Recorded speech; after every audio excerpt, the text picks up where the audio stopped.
Hey guys, so I'm here today to talk about being mid-size and mid-size being fat phobic. I saw this TikTok last week and I was like taken aback and confused by it, and I started to kind of like fall down a rabbit hole of learning more about this. Apparently a lot of people in the fat acceptance and body positivity community think that calling yourself mid-size is fat phobic, and I was like shook by this, and so I decided to do more research and I wanted to kind of film a video to talk about it because I personally call myself mid-size. It's something that I like have described myself as for a while now. A couple years ago I gained some weight and I was about a size 12. I would say for most of my life, like most of my like teen to like young adulthood, I was like a size like H&M size 8 was like who I was.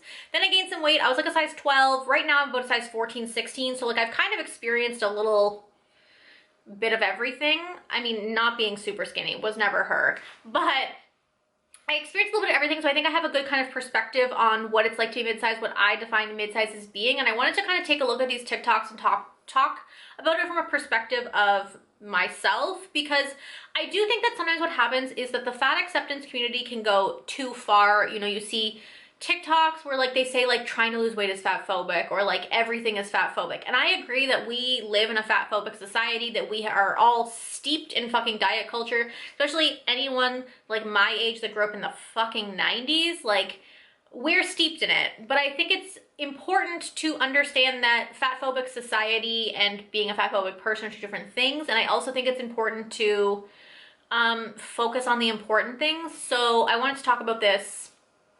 So let's do it. Before you get into this video, subscribe to my channel. I upload twice a week and you should stick around. I do mostly commentary and sometimes curvy girl style. Let's get into it. Hey, I'm Ava, and here's my hot take for No Nuance November. There's no such thing as mid-size. You are a small fat, okay? Stop using the hashtag, stop distancing yourself from fatness. It's fatphobia, and it's ugly.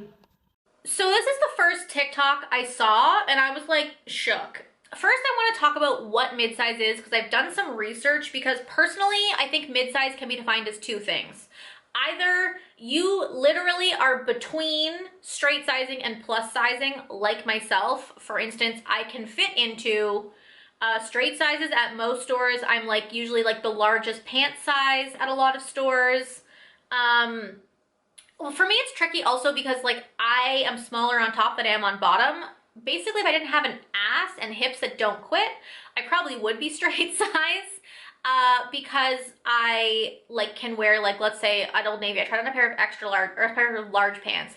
They wouldn't fit up over my hips. But then I tried on a pair of extra large pants and they fit over my hips and my ass, but they were too big in my waist. So I'm like between sizes on the bottom, and then on the top, I can like wear a size medium or large, no problem. And even like on the bottom for like leggings, I wear a large normally. I have some that are extra large. It's all over the place. But then I also can fit into like the lower end of plus size in some stores. Like I believe Torrid starts at like a size 12 or 14 for plus size. Or like Fashion Nova or Shein, I wear like a 1X because their sizing is fucking small. So like I literally am between sizes. I can shop in both straight size and plus size stores and usually find something that will fit me. And that's what I find a lot of people who are mid-size, especially on YouTube, describe themselves are. I discovered this through like YouTubers like Carrie Dayton and Sarah Schultze, because they're like me, they're kind of in between sizes, and it's hard to find that representation online. And then there are also people that I found on TikTok who are describing themselves as mid-size, being between size 8 and 14. And I think in that range, they're describing themselves as mid-size, as like they're in like the middle of sizes. Like, I think what people don't understand is that online, when you're looking for like try-on hauls or like influencers, you are getting one of two things. You are getting super skinny girls, or you are getting plus size, and not like a lower end plus size like me. Like you're getting someone who is much curvier, much, I guess I can say fatter, right? Because fat's not a bad word. It still feels dirty to me to say it, but like I know that most people in the fat acceptance community are okay with that term, but it's a bigger person. And so the people that are in the middle, it's hard to find someone that represents your body type. Even when I was a size 8, which now I look back and go, wow, that bitch was skinny. I never felt skinny. I think that's also another thing we have to unpack later on in this video, is that it doesn't, like, no matter your size, it doesn't mean that you don't feel or hate your body, because hi, we live in a diet culture society. So like, I have felt when I was a size 12, it was like, okay, I can't find anyone that like represents me. The skinny girls are too skinny. The plus size girls don't have my body type. I can't shop in plus size yet. Like, where do I fit in? And that's kind of where I found the mid-size community and loved it. I will say, like, I can see people being like, oh, size 8 isn't really mid-size, but at the same time, like, when you're that size, there's still not a lot of people that are representing you. I think on TikTok now, it's obviously blown up. There's a lot more representation, and I think mid-size just kind of acts as like a definer so that you can find people that look like you. However, in today's video, I think most creators who we're going to be talking about when they talk about mid-size are talking about people like me.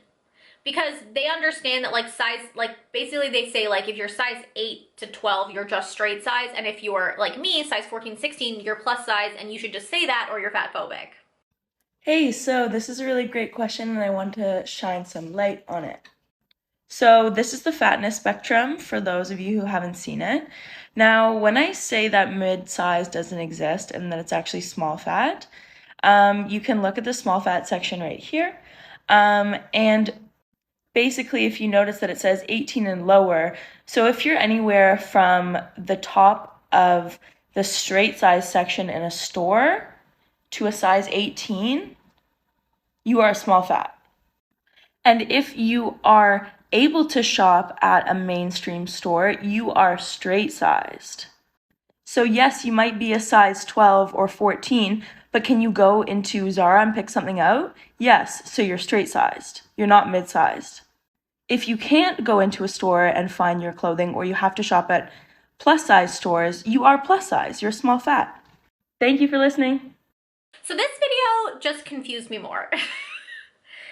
Because like, again, they talk about how like if you fit into plus sizing, you're plus sizing, you fit into straight sizing, you're straight sizing, but I think a lot of people don't realize that when you're on the lower end of plus size and the higher end of straight sizing, there is an overlap. I can do both. Like I said, usually I can fit into like the largest size in bottoms at most straight size stores. I can fit in the smallest size at bottoms in most plus size stores. When it comes to tops, I can only shop straight sizing. So like I fit into both, and that's kind of why we call ourselves mid-size, because we're quite literally in the middle. And then this is also the first time I've ever seen the fatness spectrum chart. And the first thing I have to say is like, small fat is a terrible term. I'm so sorry. I'm so sorry, but like, if you want people to call themselves something, I just think small fat and medium fat are choices. But other than that, I think the chart, it's interesting to me that they like show this chart and they're like, this is how you should define yourselves. But the chart relies on sizing, and like anyone that's ever been a woman and tried on clothing knows that sizing is not fucking real. Sizing is arbitrary. I'm a fucking large at some stores and an extra large at others. I could wear a fucking 14 at one store and I can't fit into pants at another one. Like, sizing isn't real. And also the small fat section of this chart says like 18 and lower, but like, where does it start? Like, are you saying a size 8 now then? Because I think most people in the plus size community would say like a size 8 doesn't belong in the plus size community or calling themselves fat. Like Torrid, for instance, it lists Torrid size 00 to 1, which I believe is a 14 to 16. So like, does it start at 14 then? Like, where is the starting point? What if I'm a 12? If I'm a 12, am I plus size or straight size? Like, I think first of all, like, policing the way that people describe their own bodies is problematic in its own right. I think you should let people call themselves whatever the fuck you want. Again, I understand that we need to normalize the word fat. Like, personally in my life, I have like normalized calling myself fat and it not being a bad thing. Like, you know, when you say you're fat and someone's like, no, you look great. And you're like, who said I didn't look great? I'm fat and I look great. The fuck? But like, that's just the way we are in society. And like, again, I think we need to normalize that. But I think if someone wants to call themselves a mid-size instead of a small fat, that's acceptable. And I also think that it comes down to like, what is being used on the internet. If most people aren't using the term small fat, then how do you find people that look like you? You have to use the term mid-size to like relate to people and find people and have people find you. That's just kind of how it works. The description of small fats also says that you can find clothes at most stores, but then I see in most of these videos that girls say like, oh, if you can find clothes in stores, you're just straight size. So like, which one is it? I like sometimes these videos just leave me more confused. I've had a few conversations with folks in comment sections about my feelings on the term midsize, and for some reason I have a bee in my bonnet, and so I'm gonna talk about it here. Long story short, when I hear midsize, I hear some undealt with fat phobia. I understand that there's a need to want to be able to find other folks who share a similar experience to you based on what your body type or size is, but the thing is there's already language that exists to talk about the fatness of your body in ways that are linked to fat liberation. It's right here. It's the fatness spectrum. So small fat, mid fat, super fat, and infinifat. And each one of these categories inherently speaks to a type of experience based on what your body size is. So when someone says mid-size, all I can hear is that they are trying their best to distance themselves from fatness. And whether or not in terms of your size, you're in straight sizes or plus sizes, this purposeful attempt to distance yourself from fatness is fatphobic. So here we get a little bit deeper into the fat phobia. And I can understand that people are like, well, if you're just afraid to call yourselves fat. And like, first of all, I think if you're afraid to call yourself fat, that's completely valid. I know we want to normalize the term fat and being fat and like accept that fat is not a dirty word, but unfortunately we live in a society where fat is a dirty word. We live in a fatphobic society. We live in a society where women have been told our entire lives that the worst thing that we can be is fat. When I was in grade 7, I was on Weight Watchers, so let me tell you, I understand the struggles of not wanting to be fat. I remember my mom telling me to suck it in for pictures in like grade 8. And again, I was a small child. So, you know, I understand that we need to systematically tear down fat phobia and change the society. I understand that fat people are mistreated in society and discriminated against. And I think that what people in this community don't understand about midsize is like, that's why we're distancing ourselves from plus size, not because we are scared to call ourselves fat. I mean, some people probably are. And again, I think that that's totally valid because we live in a society where we were told that's the worst thing we could be. And I think that if someone's not as far along on their journey as you are, that's okay. And I don't think it's okay to shame them for that and like they're deconstructing their own internalized fat phobia about their own bodies. But I also think that the reason I don't call myself plus size or fat is because I don't feel like I'm fat enough. I don't feel like I am fully plus size because I can wear straight sizes. I don't want to take up space in plus size spaces by saying that I'm plus size when I'm not really. I get thin privilege. Like, I'm not thin, but again, I can still fit into airplane seats and fit comfortably in a car, and I don't get discriminated against for how I look when I go into public.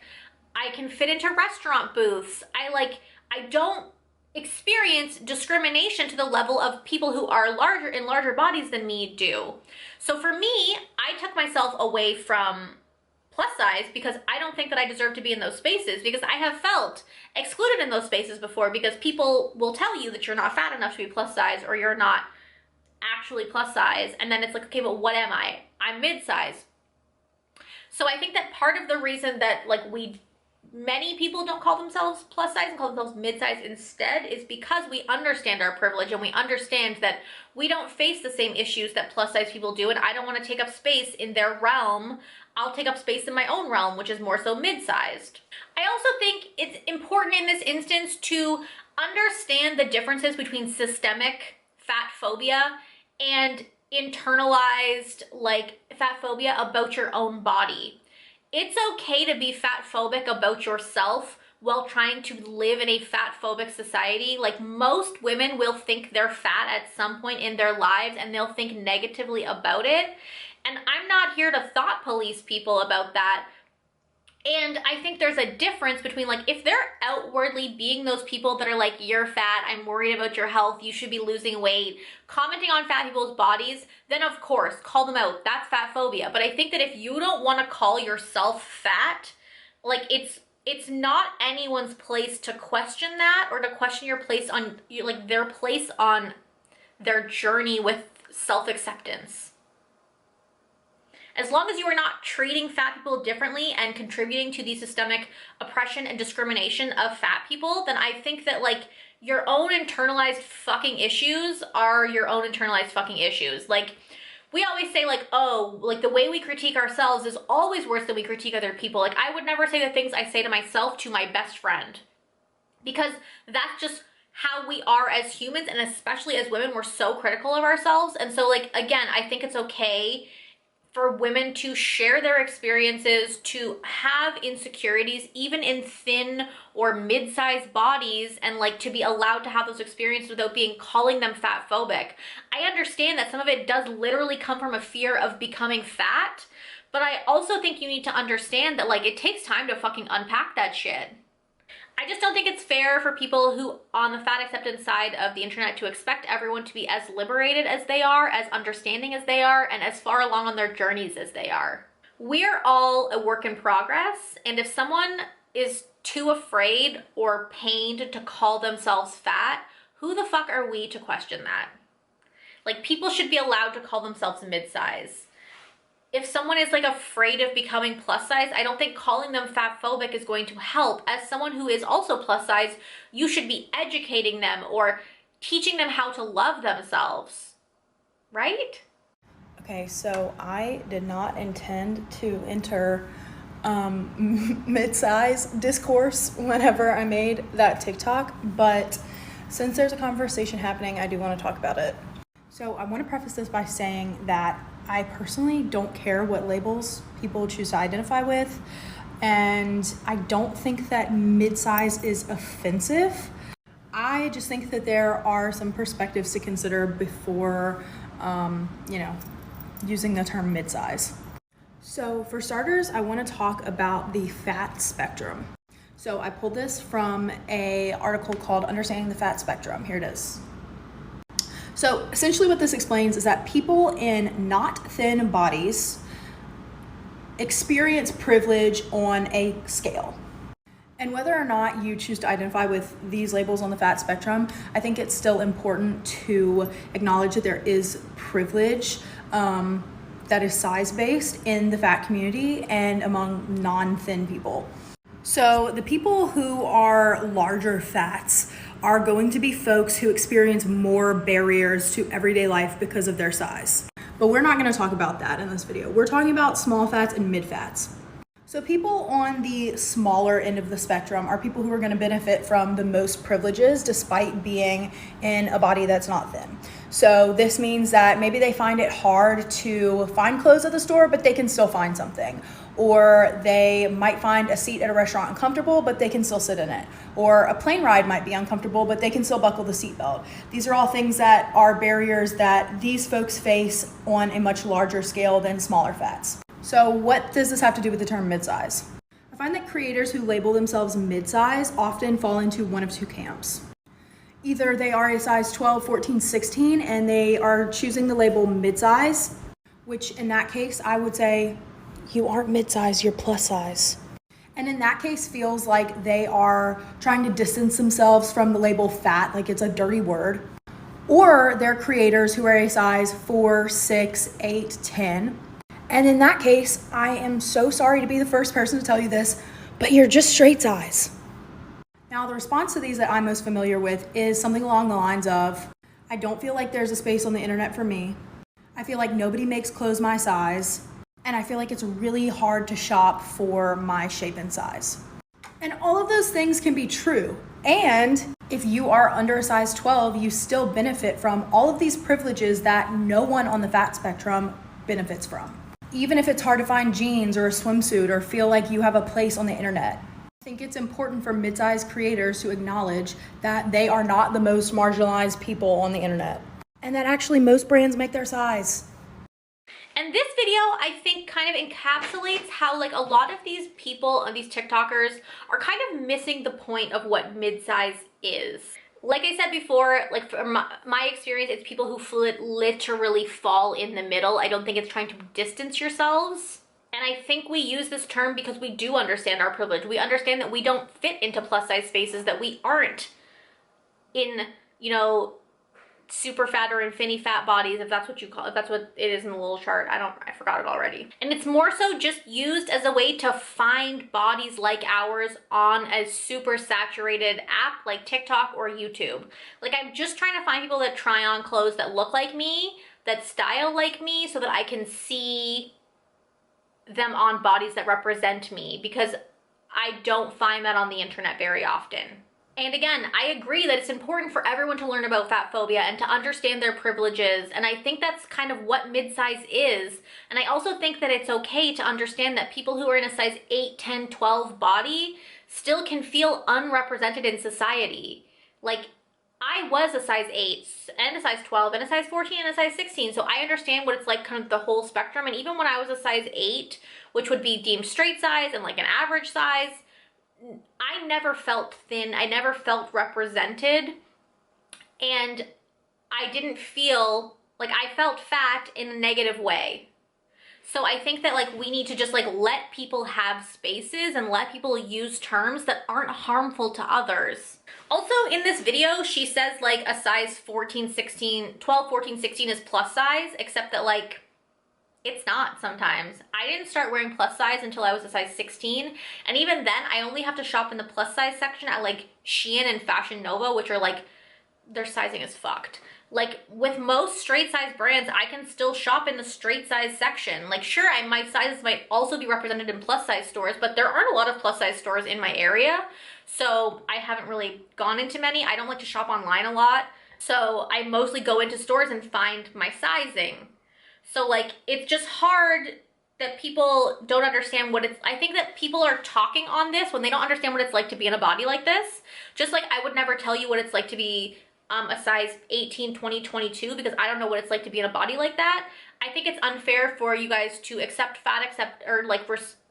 expect fat acceptance while also telling people in size 14, 16 bodies that like their experiences are valid or what their experiences are, when that's not realistic. We can shop in straight size stores most of the time. It's just the way it is. So that's kind of my perspective. I agree that we all need to have a better understanding of fat phobia and how fat people are mistreated in society, and the discrimination they face. And I definitely think that fat TikTokers and fat acceptance TikTokers are amazing. I think we need to stop using the word fat as being negative, but I also think we need to respect other people's journeys and kind of where they are. And if they're not hurting anybody, let them live. Let them call themselves midsize. It just makes us easy to find people on TikTok who are trying on clothes. That's all I want. Like, I think we just need to let people be. I think that some people on like fat phobia TikTok are a little too anti-fat phobia. Like I saw TikTokers saying like losing weight is fat phobic, and it's like, listen, we live in a society. We live in a society. We live in a society where like we're told to lose weight. Like currently, when I became a size 12, I like became body positive. I loved my body and I accepted my body. And then as I gained weight over the pandemic, I couldn't fit into my size 12 pants. And I like personally struggled with my own body image issues. I want to lose weight. I'm currently trying to lose weight, and like I'm afraid to say that on my platform because I was like ashamed of wanting to lose weight. Like that's what fat acceptance TikTok can do to you. Like I don't think it's okay to say that losing weight is fat phobic. If you want to lose weight, it's your fucking body. Again, we live in a fucking society that is steeped in fat phobia, that is steeped in diet culture, and it's only acceptable that some of it's gonna get in. And also, it's okay if you want to lose weight. Just do it in a healthy way. Like I'm trying to lose weight by like, I've been Pelotoning every single week. I've been trying to eat healthier, making healthier choices. That's my journey. And it's okay if your goal is to lose weight. It's not fat phobic. I think there's just so many bigger problems in the realm of fat phobia that like doing stuff like that only hurts your cause. If you didn't see, Mr. Beard did a great video on like about people who are fat phobic and then the people on the fat acceptance TikTok who go too far and kind of contrasting and comparing them. And I think it's a great video. I will link that down below as well. I just think that like calling people fat phobic for trying to find a label that fits their body is not helping anybody, when mid-sized people and fat people could be working together to like help understand fat phobia and dismantle fat phobia and kind of dispel some of the ridiculous myths and rumors out there about being fat. Like, we're kind of in the same page. Of course, I experience more privilege than them, but I also am fat and find it hard to find pants. So that is kind of my perspective on everything. I would love to know what you guys think in the comments down below. Have you seen this kind of trend on TikTok? What do you think about it? Do you think it's fatphobic to be mid-sized? I would love to know from some plus size people how they think about this, because obviously I can only talk about this from my perspective as a straight size, mid-size, maybe plus size person. What am I? I don't know. There's no definition for me. Help me. So thank you guys so much for watching, and I will talk to you guys next time.